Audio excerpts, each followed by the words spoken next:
your PlayStation 5 update is stuck, it can be frustrating. Follow these steps to resolve the issue quickly. Step 1. Restart your PS5. Turn off your PlayStation 5 completely by holding the power button until you hear a second beep. Wait a few moments, then turn it back on to see if the update resumes. Step 2. Check your internet connection. Ensure that your internet connection is stable. You can do this by testing your connection in the PS5 settings. If the connection is weak, try restarting your router or connecting via an Ethernet cable.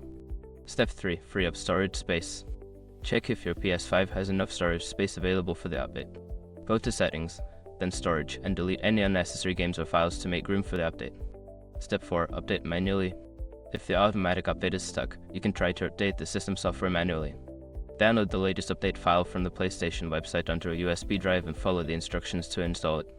Step 5. Rebuild database. If the problem persists, you may need to rebuild the database.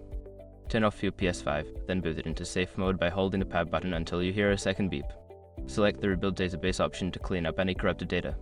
By following these steps, you should be able to resolve the issue with your PlayStation 5 update. If the problem continues, consider reaching out to PlayStation support for further assistance.